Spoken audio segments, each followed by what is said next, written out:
Good morning बच्चों, कैसे हैं आप लोग? ठीक है।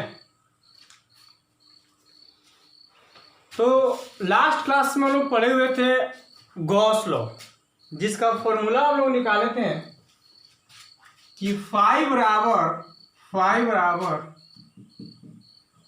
इनक्लोज चार्ज और बटा में एप्सिलॉन नॉट, या आप इसी को लिख सकते हैं कि फाइव बराबर क्यू इनसाइड और बटा में एप्सिलॉन नॉट। पिछली क्लास में हम लोग पढ़े हुए थे गॉस लॉ, जिसको हम प्रूव किए थे, या इसी को हम लिखे होंगे कि फाइव बराबर Q by epsilon not. Last class में हम लोग यहीं तक पढ़े थे। इसके बाद एक लास्ट क्लास में आपको न्यूमेरिकल बताए थे, 5-6 न्यूमेरिकल था, और एक आपको प्रूव किए थे कि close integration E dot D S बराबर Q inside by epsilon naught. ये भी हम आपको प्रूव किए थे जिस दिन आपका न्यूमेरिकल बनवाए हुए थे। तो हम लोग गॉस लॉ तो पढ़ लिए, अब इसमें हम लोग को जो आगे सीखना है वो आपका है एप्लीकेशन ऑफ गॉस लॉ, यानी कि गॉस लॉ का कुछ एप्लीकेशन है जिसको हम लोग को सीखना है। और इसमें आपका 1 नंबर में लिखे हुए हैं, जरा बोर्ड पर ध्यान दीजिए।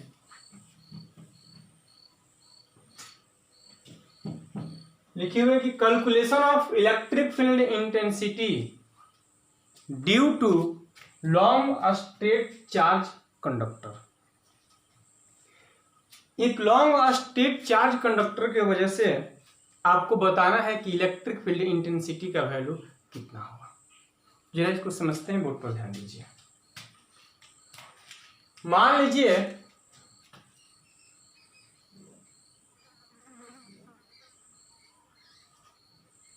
कि ये आपका एक पॉजिटिवली रड है,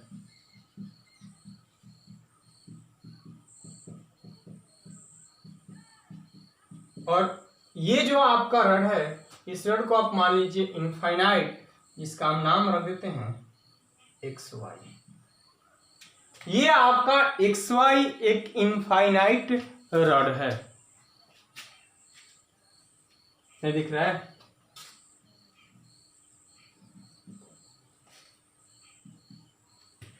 ये आपका एक्स वाई इनफाइनाइट रड है, और इस रड से स्मॉल आर दूरी पर एक पॉइंट को आप मान लीजिए P, और उस P पॉइंट पे आपको बताना है कि इलेक्ट्रिक फील्ड इंटेंसिटी का वैल्यू कितना होगा। तो हम आपको जब पढ़ाए थे गॉस लॉ, तो हम उसमें आपको सिखाए थे कि गॉस लॉ का आप इस तरह करेंगे जब आपका कोई गॉसियन सरफेस हो। तो ये तो आपका एक इनफाइनाइट रड है, तो रड की वजह से तो आप निकाल नहीं सकते हैं कि इलेक्ट्रिक फील्ड इंटेंसिटी का वैल्यू कितना होगा। उसके लिए आपको एक गॉसियन सरफेस बनाना पड़ेगा। तो यहाँ पर आप गॉसियन सरफेस में क्या बना सकते हैं? स्फीयर तो आपका होगा नहीं, तो इसके लिए आप क्या बनाइएगा? सिलेंडर। तो सबसे पहले आप यहाँ पर एक गॉसियन सरफेस बनाइए।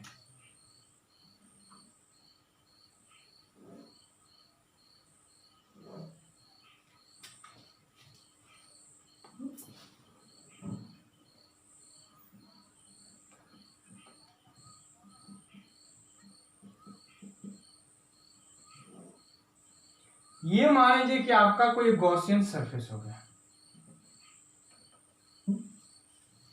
और ये जो आपका रड है एक्स वाई, इस रड का लीनियर चार्ज डेंसिटी आपका दिया हुआ है लैम्डा। क्या दिया हुआ है? रड का लीनियर चार्ज डेंसिटी क्या है? लैम्डा है। और यहां से आर दूरी पर एक पॉइंट आपका P है, और इस P पॉइंट पर आपको बताना है कि इलेक्ट्रिक फील्ड इंटेंसिटी का वैल्यू कितना होगा।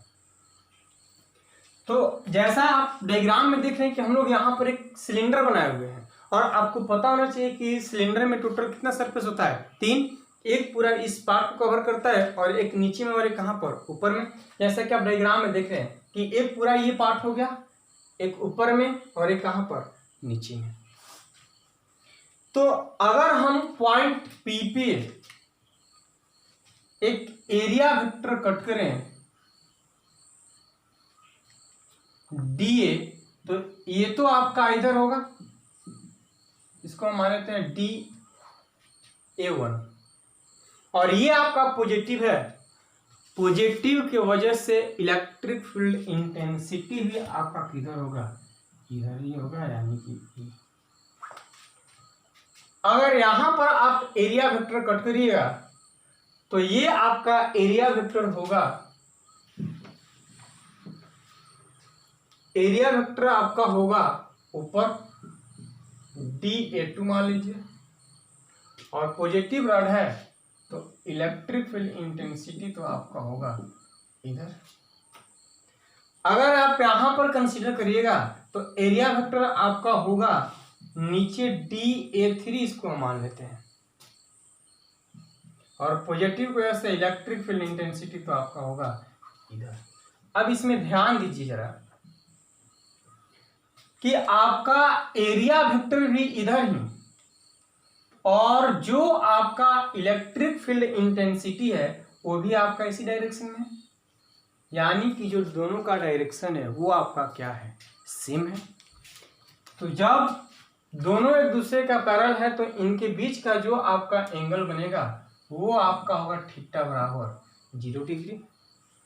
और इस पॉइंट पर देखिएगा तो आपका एरिया वेक्टर इधर और इलेक्ट्रिक फील्ड इंटेंसिटी इधर, यानी कि दोनों एक दूसरे का परपेंडिकुलर है, तो इसके बीच का एंगल जो होगा वो आपका हो जाएगा 90 डिग्री।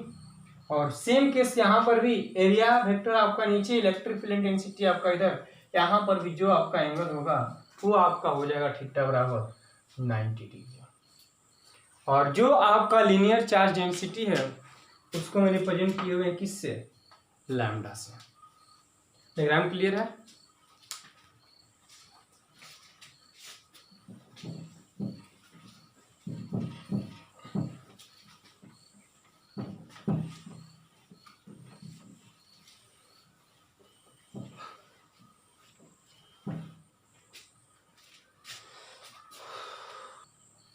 और जो मान लीजिए कि आपका सिलेंडर है, इस सिलेंडर के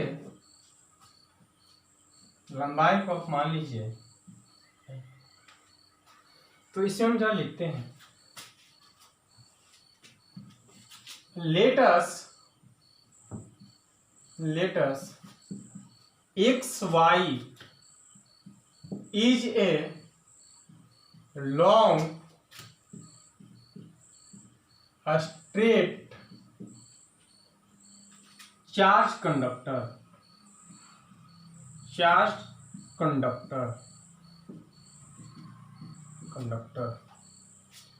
whose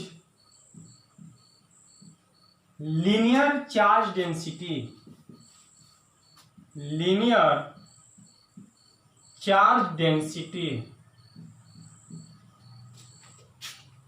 lambda कूलम पर metre. We have to calculate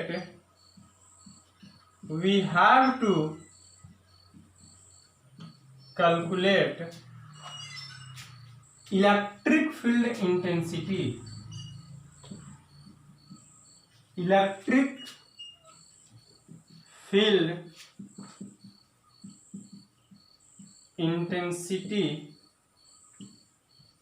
at point P, which is at R, यानी कि जो आपका डिस्टेंस है उसको हम क्या मानेंगे, R, away from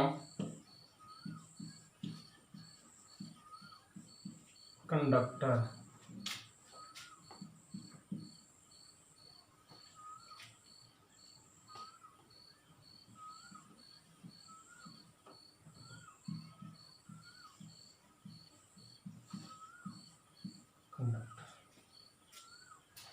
हम डायग्राम में लिखे हैं जैसा आप देख रहे हैं कि हम लोग माने हैं कि XY आपका क्या है, एक लॉन्ग स्टेट चार्ज कंडक्टर है जिसकी लीनियर चार्ज डेंसिटी को हम मान लिए क्या, लैम्डा।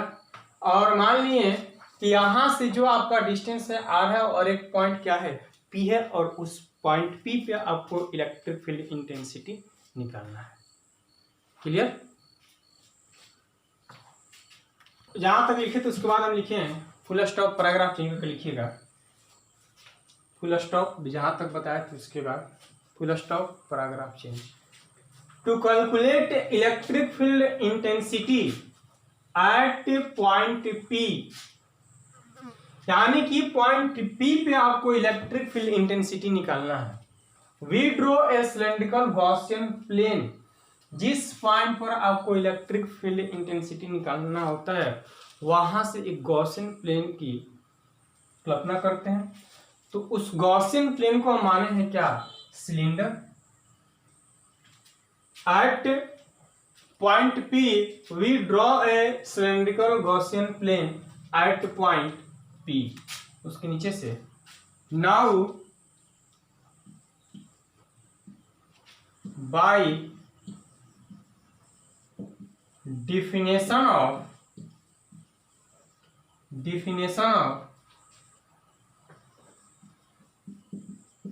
इलेक्ट्रिक फ्लक्स, आप लिखते चले साथ में। अब now by definition of electric flux, तो इलेक्ट्रिक फ्लक्स का आपको फॉर्मूला क्या बताते हैं, यानी कि हम यहां से लिखेंगे टोटल जो आपका एक सिलेंडर होगा उसमें टोटल कितना सरफेस होगा, 3। एक पूरा इस पार्ट को मानिए, एक ऊपर में और कहां पर, नीचे में, इसलिए तो 3 एरिया वेक्टर माने, A1 A2 A3। तो 5 बराबर हम लोग लिखेंगे कि 5-1 plus 5-2 plus 5-3, total area vector को लिखिए। और 5 बराबर 5-1 की जगह पर लिख सकते हैं हम लोग, यही है, इसी को मान लीजिए। तो integration E dot D A1 vector plus है तो प्लस इंटीग्रेशन, इसको लिखेंगे E vector dot A2 vector, फिर प्लस है तो plus integration E vector dot D3 vector, DA3 vector. और आप जानते हैं कि जो आपका A vector dot B vector बराबर आपका होता है AB cos थीटा। तो दोस्त आज भी हम लोग सेम काम करेंगे, E vector dot DA vector को आप लिखिएगा EDA cos थीटा। तो 5 बराबर इसको हम लोग लिखेंगे integration EDA cos theta, plus है तो प्लस इंटीग्रेशन, और इसको भी लिखिएगा आप EDA2 cos थीटा, फिर प्लस है तो plus integration EDA3 cos theta. अरे क्लियर है यहां तक? बोलिए।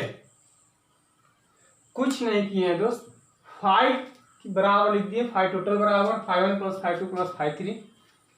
5 बराबर यहां पर आप देख लीजिए कि एरिया वेक्टर है आपका इधर ही, और जो आपका इलेक्ट्रिक फील्ड इंटेंसिटी वो भी किधर है, उधर ही है। तो 5 बराबर E dot DA plus integration E vector dot DA vector plus integration E vector dot DA3 vector. और आप जानते हैं कि A vector dot B vector बराबर आपका होता है क्या, AB cos थीटा। तो यहां से लिख दें कि 5 बराबर EDA cos theta plus integration ED2 cos theta plus integration ED3 cos theta. Clear? अब जरा आप ध्यान दीजिए बोर्ड पे कि जो आपका 5-1 5-2 और 5-3 इनके बीच का अगर आप एंगल देखिएगा तो यहाँ पर आपका एंगल क्या है 0 डिग्री, यहाँ पर आपका 90 डिग्री और यहाँ पर भी आपका क्या है 90 डिग्री। तो हम यहाँ से लिखेंगे अब कि 5 बराबर इंटीग्रेशन ई डी ए और कॉस कितना 0 plus integration E D A to cos और थीटा की जगह पर कितना बोलिए बीच का कितना डिग्री है 90, तो ये आपका हो गया 90। फिर प्लस है तो प्लस इंटीग्रेशन ई डी ए थ्री और कॉस थीटा की जगह पर यहाँ पर भी क्या 90। और आपको पता है कॉस 90 का वैल्यू कितना होता है, बोलिए बोलिए जी 0। तो 5 बराबर और कॉस 0 का वैल्यू होता है 1, तो इंटीग्रेशन ई डी ए कॉस 0 1 मल्टीप्लाई करिएगा ये और प्लस कॉस 90 0 तो 0 और प्लस क्या 0। अगर 10 में 0 जोड़िएगा तो क्या मिलेगा 20 कि 10 ही मिलेगा। यानी कि किसी भी संख्या में 0 जोड़िएगा आपका रिजल्ट पे कोई फर्क पड़ने वाला नहीं है। तो ये तो आपका हो गया 0। तो आप लिखें, वीडियो को पॉज करके लिख लें या स्क्रीनशॉट कर लें, आगे बढ़ें। तो अब यहां से हम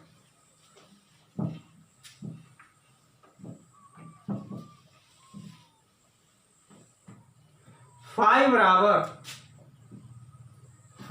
आपको मिल गया इंटीग्रेशन ई डी ए, और आप जानते हैं कि ई आपका यूनिफॉर्म है तो इसको बाहर निकलेगा, तो 5 बराबर ई आपका बाहर निकल गया तो क्या मिल गया डी ए, तो 5 बराबर आपका आ गया या लिखिए हम लोग निकालें कि 5 बराबर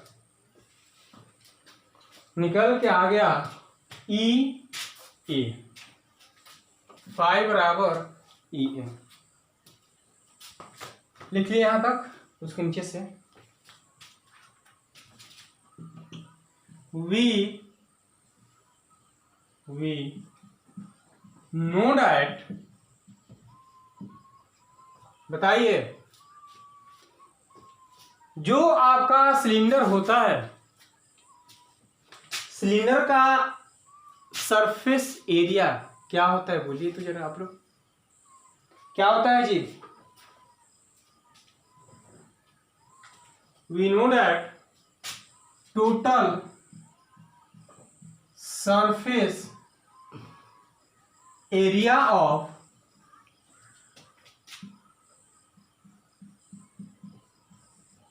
सिलेंडर, यानी कि ए बराबर हो जाएगा 2 पाई आर एल, इन्हें होता है रेडियस को आप क्या माने आर और लेंथ आपका क्या है L.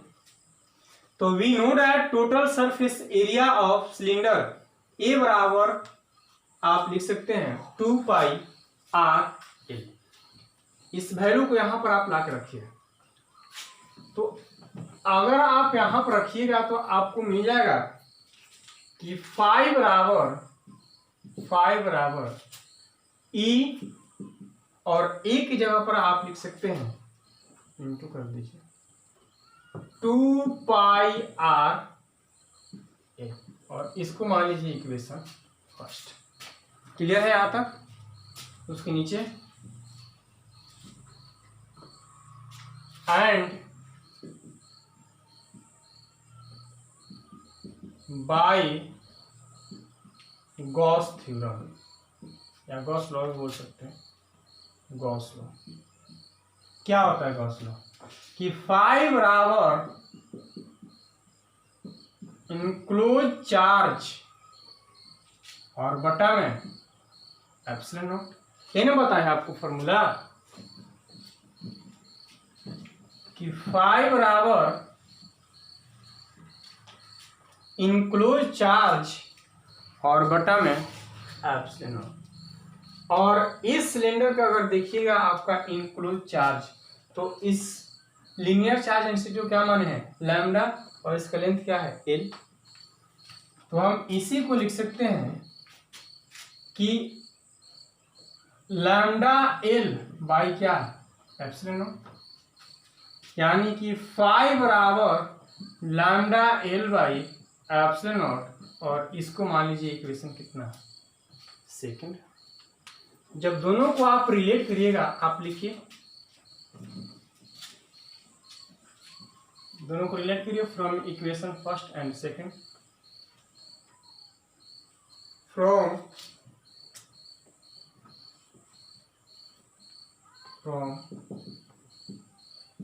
Equation first and second. क्या लिखे थे इक्वेशन फर्स्ट में जी, E इंटू 2πr_l है ना था, बराबर lambda L by lambda into L बटा में एप्सिलॉन नॉट, और एल से एल आपका हो गया कैंसिल, और निकालना है क्या आपको ई का वैल्यू इलेक्ट्रिक फील्ड इंटेंसिटी। तो ई बराबर 1 और बटा में 2π एप्सिलॉन नॉट, और लैम्डा बाई आप लिख सकते हैं क्या, यानी कि ई बराबर जो आपका रिजल्ट निकल के आया फाइनली, ई बराबर 1 बटा में 2π epsilon naught lambda by R. लिखिए इसको, लिखे उसके नीचे in RHS term, in RHS term multiply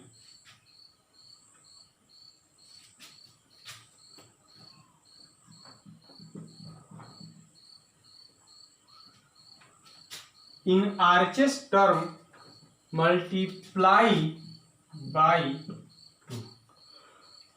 अगर आप RHS टर्म मल्टीप्लाई करिएगा 2 से तो ये आपका निकल के आएगा E बराबर 2 मल्टीप्लाई करेगा तो क्या आ जाएगा 2 दूनी का 4, तो 1/4π एप्सिलॉन नॉट और 2 lambda by R, 2 lambda by R. अगर आपको इसी चीज को वेक्टर फॉर्म में लिखना होगा वो भी आपको बता देते हैं।